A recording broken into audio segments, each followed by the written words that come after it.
The thing that I didn't realize is, I was probably, I see it in younger folks now. They hop jobs a lot and they move around. And I think I always thought that I had to do that to learn and to see different things and get a different perspective. And I had to at my generation. Mhm. But I think today is different. I think a lot of people would be better off staying where they're at and building a portfolio of clients Mhm. and really building up their knowledge sets.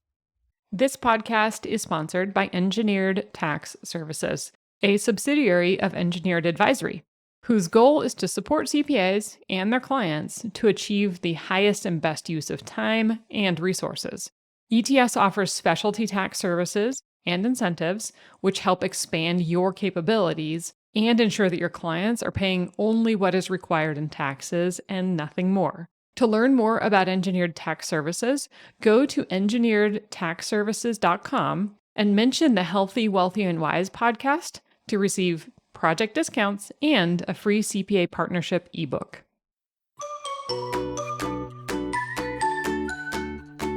Hi, everyone. This is Heidi Henderson, and you are listening to the Healthy, Wealthy, and Wise podcast for accountants. I am really passionate about people and the industry. And I truly believe that the accounting industry can do better for both our clients and its professionals. So I'm going to share insights from people who have found professional success and who have managed to balance that with their physical, mental, and personal health. So I hope you enjoy, and I hope you get inspired. Accountants can earn free CPE from listening to this episode. Just visit earmarkcpe.com, download the app, take a short quiz, and get your CPE certificate. And now, on to the episode. Hi, everyone. Welcome to today's show.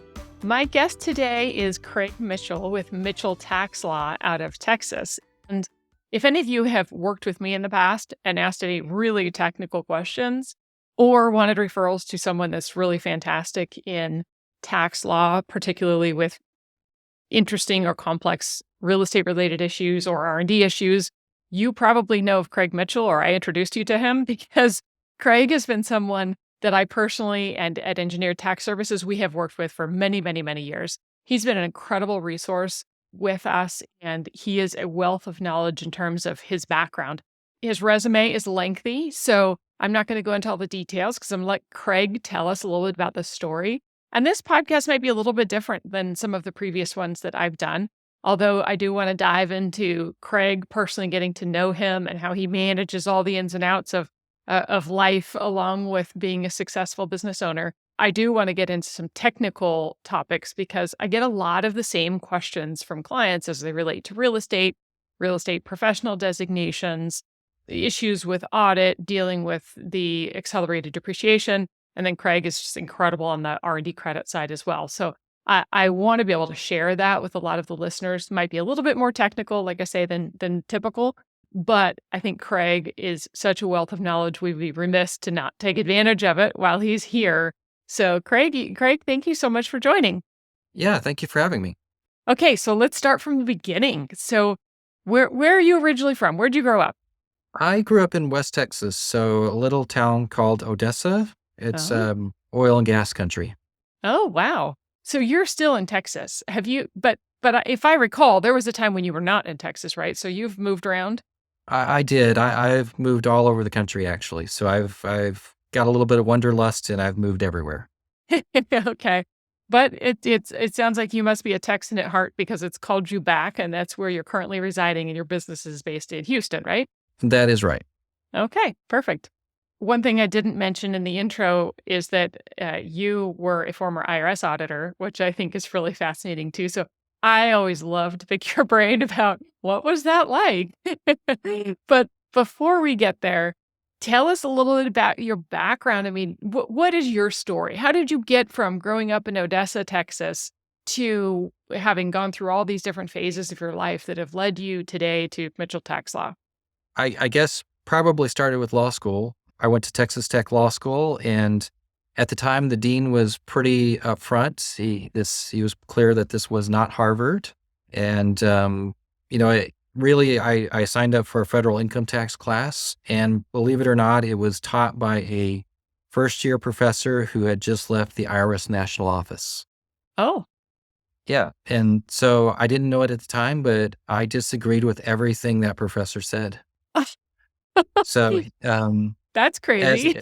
yeah, as it turns out, he had spent the last 10 years dealing with the IRS's response to the Revenue Restructuring Act of 1998. Hmm. So he was on the position. If you remember those congressional hearings from back then, they were IRS abuses, and Congress was really running the IRS through the ringer. And he was one of the procedure attorneys in the background that was trying to defend the IRS.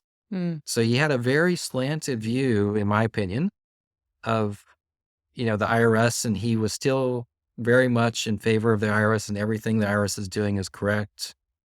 And it was exactly the opposite of my thinking at the time.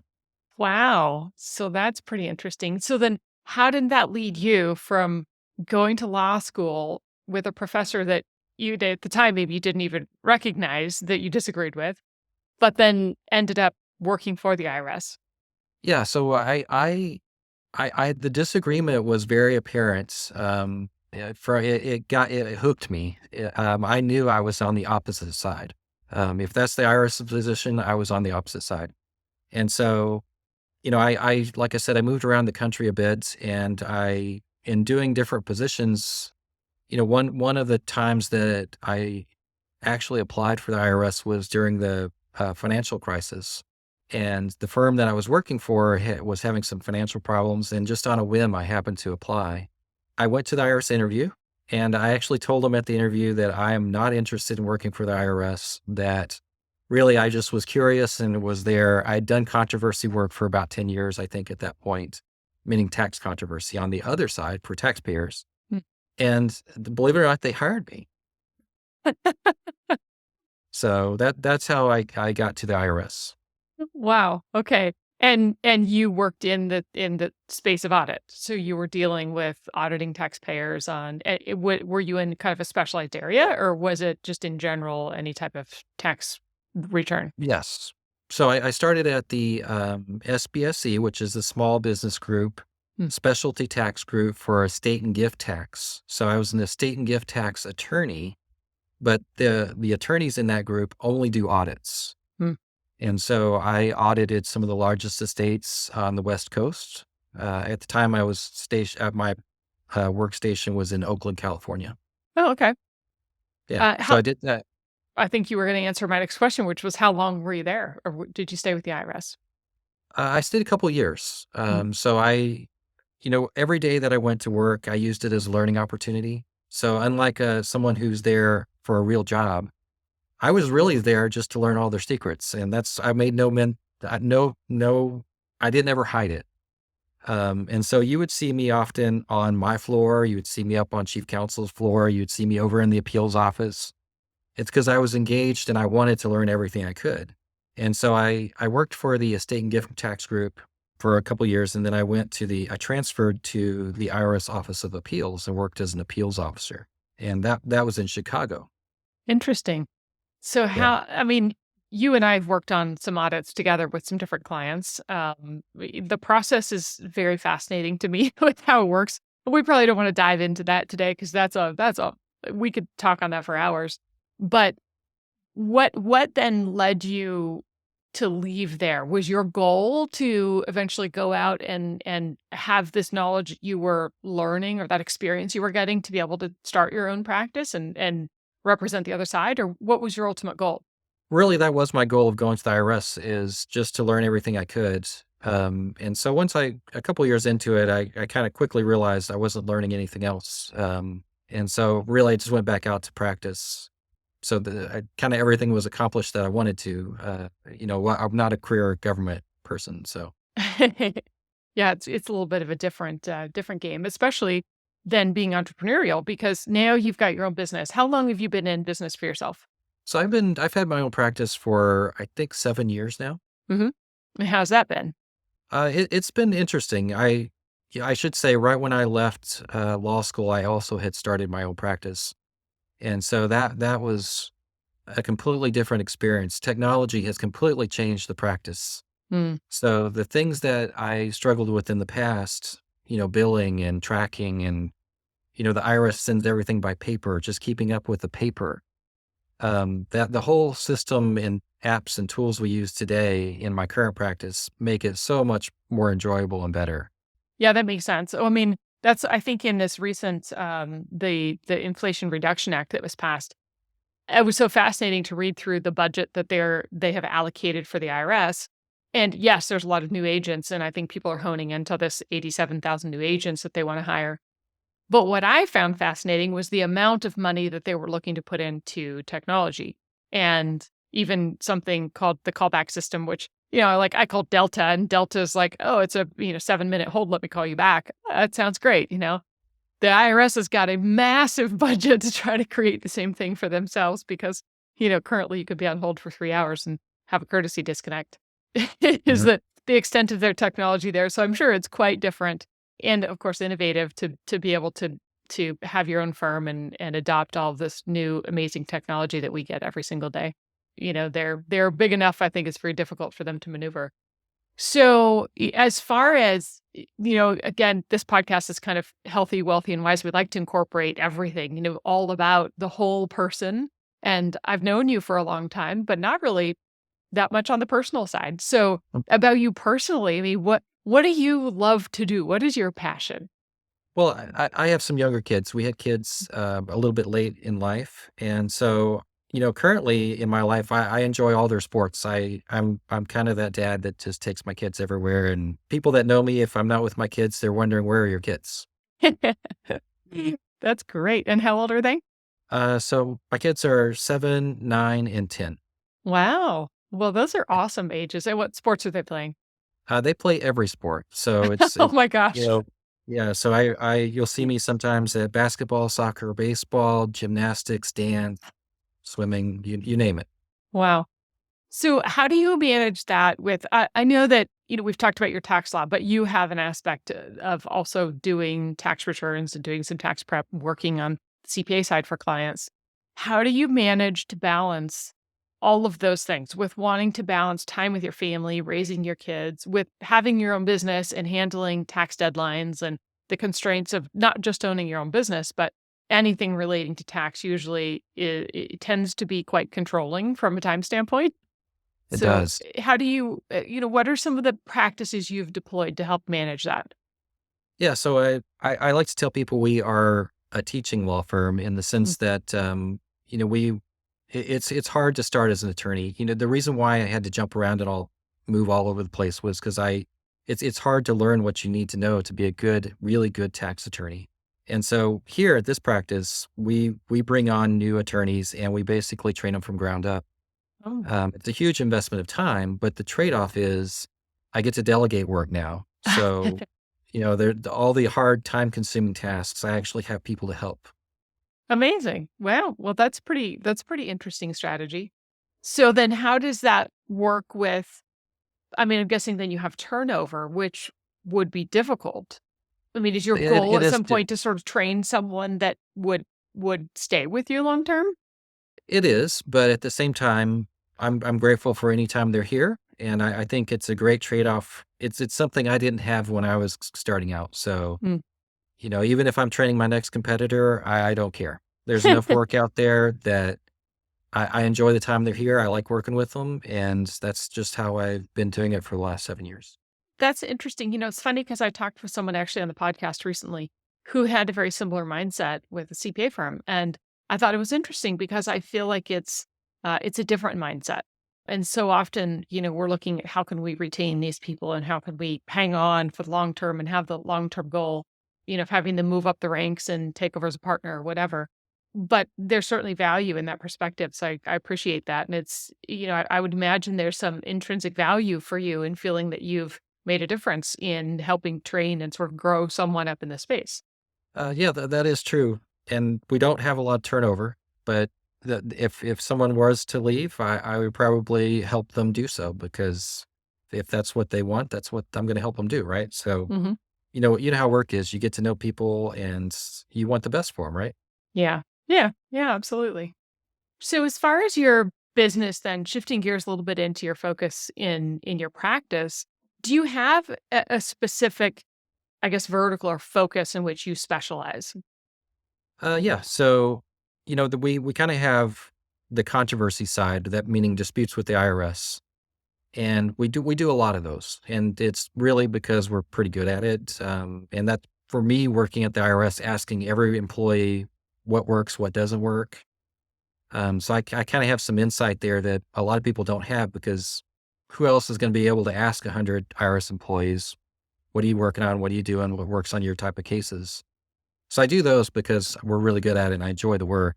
But as far as technical tax goes, most of my clients and most of the issues I work on do tend to focus either on credits and incentives, R&D credits, bonus depreciation, kind of things that are more challenging. Hmm. Definitely some of the technical areas. I know that that's where we've all worked together. And I mean, you've been such a huge resource for us because there are technical aspects in those areas of incentives and real estate and R&D credit specifically that get so technical. And, we've got 10 people reading through the regulations and we still can't figure out what, Mhm. what they're saying. And it really isn't even about sometimes what the regulation says. It's about reading between the lines and trying to interpret what they mean by certain things in the code.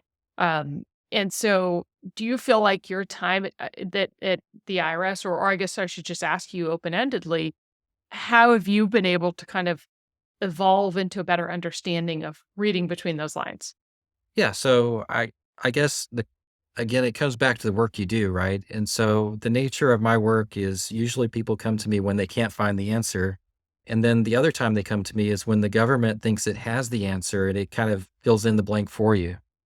Mm. So I've always kind of learned from the IRS in the sense that the IRS gets pretty creative sometimes. And so if you see their thinking and how they do it, you can do just the opposite on your side too, right? Mhm. So it's kind of filling in the blanks in a way that, I always have my IRS hat on. What would they be saying about this? But that they're the opposite of that is also true. What is the taxpayer gonna be saying? Because the same analogy works in reverse. Yeah. Well, you and I have worked on a couple of cases. I think talking first about the R&D credit specifically, there's one pending issue that's kind of looming. It's actually gaining a little bit more traction, I think a little more heat right now because we're coming up on the period of time it takes effect. But there's these two issues that you and I personally have been in DC. We have been talking with our legislators and trying to bring awareness to certain issues as it relates to the research and development credit or R&D credits. Or in the code, it's R&D credits, research and Oh, experimentation. So for those credits, the two areas we've been looking, one, we've been dealing with architects and engineers and really making sure that the IRS is being fair with that industry as it actually is defined in the code.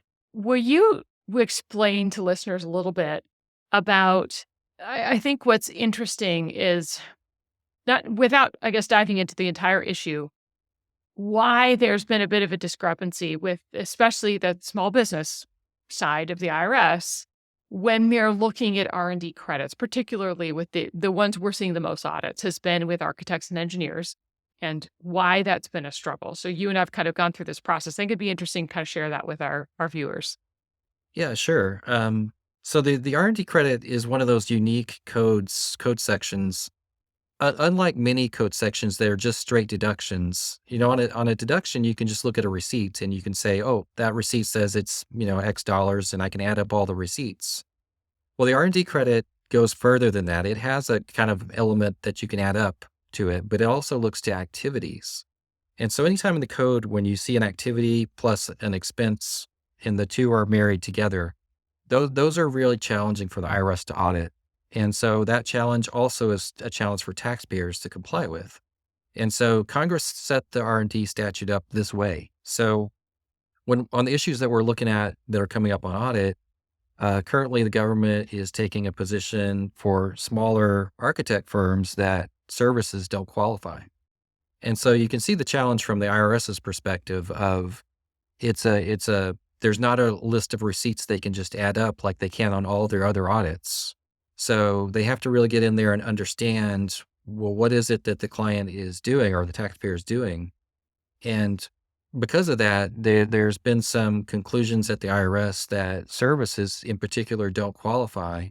Now, that's not in the code. The code actually looks to activities and the code actually sets out that it's a product or a result, and it has. But again, the auditors are skeptical, and so if it's not clearly stated in the code that something qualifies, they often take a position that it doesn't. And I think that's what we're seeing with this particular issue. Hmm. Yeah. And I know our firm, I can't speak for other firms, but our firm in doing R&D credit calculations, our calculations are being done by educated tax attorneys with years and years and years of experience in just specifically working with businesses as it correlates to this one area of the tax code. What is the typical background of an IRS auditor on the small business side? Yeah, so the small business side, usually the qualifications are a couple accounting classes. Many will have a bachelor's degree in accounting. Very few are actually CPAs, even, and hardly any are attorneys. So, basic accounting background, probably have not spent any time in public accounting, if I understand it correctly. And then certainly not any type of higher certification from a technical standpoint. That's right. And as typically they have several years of experience at the IRS. And again, most of that experience is working cases where you're kind of adding up receipts. So Hmm. it's a different, it's their background when they come into the R&D credit is biased towards, hey, this is different. And they're already on the defensive because it's different than what they've done for the last several years at the IRS. Yeah, well, and that's been the interesting challenge. And so, just for listeners, it's been an interesting process because we've been kind of explaining this process to some of our legislators in DC to talk about this issue. And we've made fantastic headway. I think it's helped a lot and really explained because it is very technical, but a lot of our auditors in this area don't have that technical background for which to effectively audit these types of credit claims. So, again, we're making headway, which I think is really positive. There's been some positive turns. The second issue we've also been dealing with is this issue of the amortization rule. And I want to bring this up because, I've seen numerous, there was a tax alert that went out yesterday. A couple of things are kind of making some noise because it took effect in 2022, but essentially the impact of that will be felt on the 2022 tax return when those are filed. So we're coming up, right now we're at the end of 2022. If you're listening to this later on, um, we have been lobbying to extend this time where they're going to implement this amortization rule, which, Kreig, why don't you explain what the amortization rule is first off, and then we'll kind of talk about how things are looking with that. Sure. So the research credit has a couple criteria, and one of those is you have to have an expense that is eligible to be expensed under Section 174. And so that's in the R&D tax credit statute. So it kind of pulls in this other code section under 174. So what happened was in the rush to enact the Tax Cuts and Jobs Act back in 2017, it really was a rush. It kind of got pushed through really fast without a lot of review. But in the trade-offs that they were making, they put in there this change to Section 174. And there was no discussion or comment about how that would impact the R&D credit because nobody was thinking, well, wait, this also ties into the Section 41 for the R&D credit. But all they were trying to do with the change was basically, instead of allowing you to immediately deduct R&D expenses under 174, you have to spread them out over time. So that code section previously gave you the option to do either. You could either deduct them immediately or you could spread them out over time. And so again, the change wasn't intended to impact the R&D credit at all. But by taking it away, now you've got a question of how does that impact the R&D credit? And it wasn't until probably a year or two later until people had an aha moment and wait, this impacts the R&D credit. And so the impact on the R&D credit is essentially the R&D credit is calculated in part off of wages. So if you employ a bunch of employees who are doing research, you can either deduct their wages or you can take an R&D credit. You generally can't double dip. And so the question for this change is under 174, can you truly not double dip? So is your credit going to be reduced? Your R&D credit going to be reduced, or are you going to give up your wage deduction? And so that's what you have to grapple with. Now, am I taking an R&D credit and losing a very large wage deduction? It's Yeah. almost a penalty for taking the R&D credit. Yeah, well, one question that we had that we're working through, and I had a conversation with an architect recently, who is reaching out to AIA at the larger national organization to really talk about supporting architects who are claiming R&D, because our understanding is that this amortization rule essentially says that wages that are qualifying research costs or expenses now must be amortized over 5 years. So let's just say we've got this $100,000 wage cost. Typically, we're going to take that $100,000 against our income, and that's your expense for the year. Under the new rules, if this is research activity, this would be spread out over 5 years, so they'd get a $20,000 deduction and then $20,000 each year for the next 5 years. But essentially, they're not getting this $80,000 deduction, the additional $80,000 that they have been historically getting. The question is, if let's, as we're talking about architects, let's use the scenario of an architect. If an architect is claiming R&D credits, clearly those wages have been sort of extrapolated from the larger bucket of costs as research expenses. And let's say they've been claiming R&D the last 3 years. Now they decide, well, I don't want to claim R&D credits against those wages. I'm just going to leave them lumped into just my general wage costs. How would that work? So could they go back and say, okay, I changed my mind. This isn't research activity. This is just regular salaries and wages. And I'm just going to keep deducting it, but I won't take the credit because I don't want the penalty. How is that going to be handled? So the IRS is supposed to be working on guidance on this very issue. Right now, I can tell you, I think in the industry, nobody's complying. They're just doing it however haphazard they think is right. But it does raise an interesting question of, if you've been taking the R&D credit, you've admitted that these wages are research and development wages. Can you immediately next year not take a credit and somehow just conclude that they're not R&D wages, meaning they're not caught up in 174 or they're deductible under Section 162?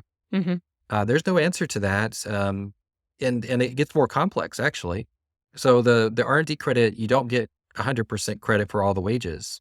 You actually have to compare it to a base period, and it's the difference, the increase in spending. So if your wage expense went up from a base period to the current year, so you're not getting 100%. All those wages are not actually being fed into your R&D credit.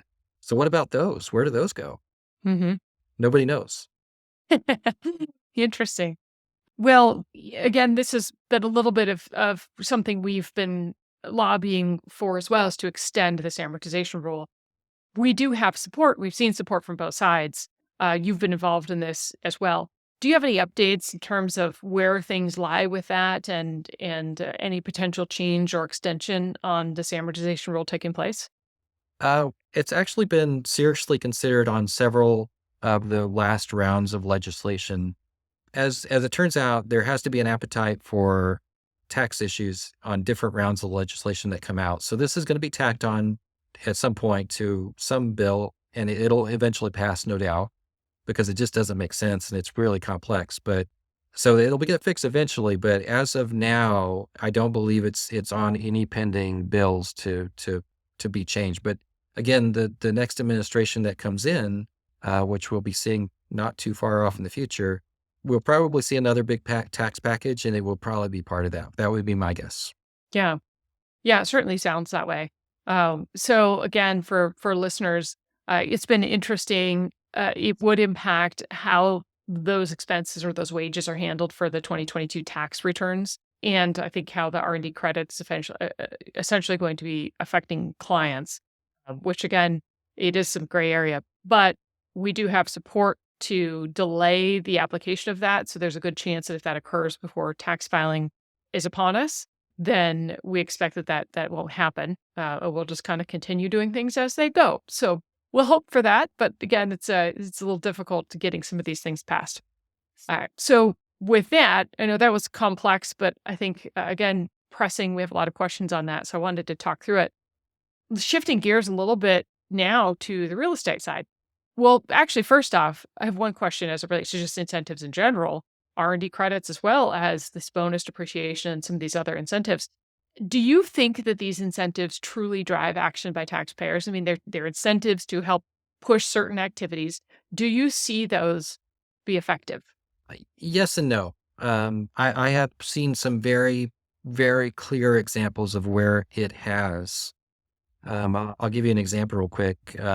I worked on an audit of a client. I won't disclose too much here, but they had a very large project that this engineer thought he could pull off when everybody in the engineering space said it couldn't be done. Hmm. And he took a big financial risk to do so, not only reputation risk, but financial risk. Again, I'm not trying to give away too much here because it's confidential, but essentially he took that risk on and he did so knowing that he could get an R&D credit for doing so. And Hmm. we're talking about couple $100 million project. Hmm. So that project was successful. It made his practice, it built his reputation, and it saved the clients, who is a government agency, it saved them untold millions upon millions of dollars. So the public benefit that came out of that R&D credit that he got was magnified in our economy time and time again because of his gumption of taking the risk. But at the heart of it, it was because of the R&D credit. Wow, that's Yeah. a really interesting story. I like that insight, and that does bring it home, aside from just simply looking at incentives, for what they are. So that's interesting. Now, there's the other side. I also see a lot of clients who, and maybe this is the way the incentive should work, is it really just lowers their tax. Hmm. But it lowers their tax because they're doing highly innovative things that, quite frankly, most of this design work that the R&D credit in particular incentivizes can be done anywhere in the world. They're highly mobile design work usually isn't tied to Hmm. a specific site. So, is the incentive intended to reward those who are doing that technical work in the US? Because if that is the incentive, then absolutely yes, I see that time and time and time again. What I don't see are clients who are taking the credit and are just shrugging their shoulders saying, well, I'm not going to do that work anymore because I got a credit. They're Yeah. usually saying, oh, that's awesome. I'm going to take more of that work on, right? I'm not going to, if I have a choice between two projects and one I think is going to qualify for the credit, I'm going to take that work. Hmm. Yeah, yeah, I can see that. Well, and we see that too, again, on the real estate side with the bonus depreciation. I think it is an absolute driver of activity. And we see taxpayers making decisions based on the tax benefits because it absolutely shifts the ROI for certain projects.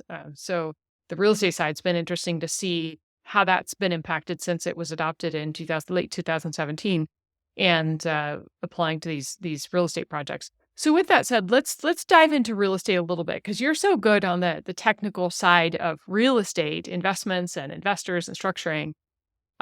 I get asked quite a bit about grouping rules, and I wanted to see if you could share a little bit about how the grouping rules work, and if that's something that you see used often, or if it's something that should be used more often. Because we deal with a lot of investors, have a lot of property, and the question comes up sometimes. Yeah, so grouping is one of those interesting decisions you have to make when you fill out your tax returns because there's a benefit to grouping and sometimes there's a detriment. Mm. And so it's a little bit of a strategy to, think through of how you fit into these rules. But for real estate investors, that the typical scenario is you have, one piece of real estate that's throwing off losses and may continue to throw off losses just because of depreciation deductions. And you might have other properties that are profitable. And again, the difference between the two might just be because one has financing with a high interest rate and you're deducting the interest.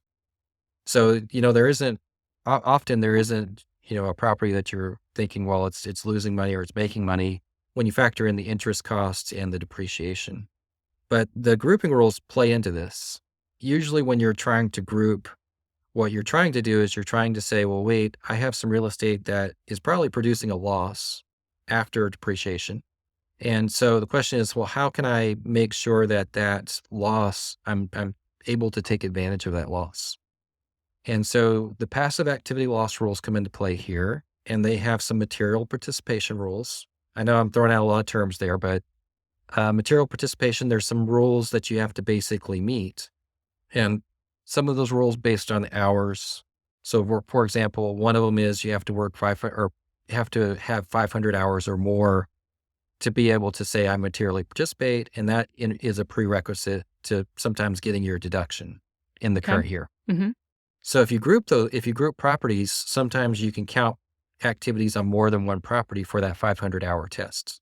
If you don't group activities, it can sometimes be probably very hard to say you spent 500 hours on one property.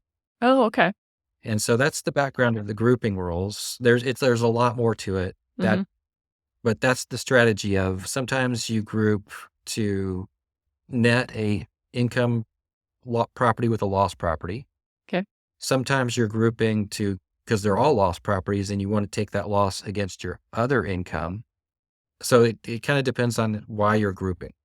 Yeah. So that doesn't happen automatically. Like if you've got, let's say you own 5 rental properties and 2 of them you've got losses this year because you did improvements and, just started renting it. These other ones are spinning out a lot of profits. If they're not grouped, they're not going to automatically offset each other as they trickle down to the individual's tax return. That's right. So if you don't make a grouping election, you have to apply the test to each property individually. Oh, okay. Interesting. Okay. So we use the grouping rules to be able to kind of combine all that together.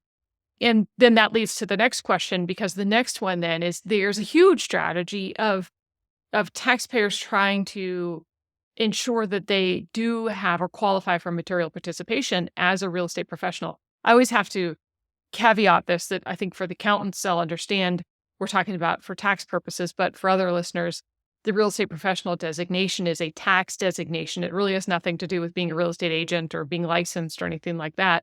It's more or less this determination that the courts have defined as to whether a real estate activity or property is truly something you're actively working on versus it's just kind of a passive investment you use on the side. So can you dive a little bit deeper into that material participation and what are the goals set aside for that by the IRS? Sure. So the rules are found in the code and the regulations, and like you mentioned, there's several court cases that interpret them. But so there's concept of material participation, and there's one set of rules there, and then there's a separate code section and a separate regulation that is for real estate professionals. Hmm. So real estate professionals have slightly higher requirements than material participation, but it also includes material participation.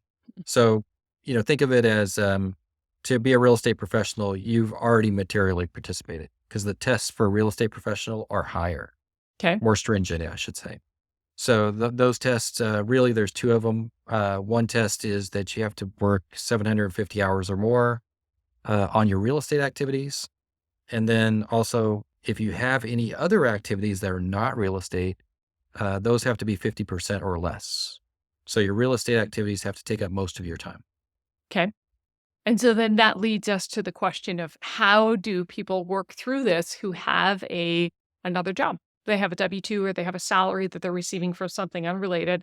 Probably the most common ones, we see a lot of doctors, we see a lot of attorneys, we see a lot of dentists who are buying real estate and really building their real estate portfolios while still practicing. How do they have to look at that to determine material participation as it correlates to those positions and then the real estate? Yeah, so there's a number of strategies, and these rules that we're talking about are nuanced, and so the nuance actually creates some of the exceptions, right? For example, one way to kind of comply with the rules to be a real estate professional is you get to count the time of both spouses. So if you have one spouse who's working and one spouse who's not, a W-2 job, the spouse who does not have a W-2 job could maybe manage all the real estate and all that time could qualify. So you can kind of combine the time of husband and wife. That's one way.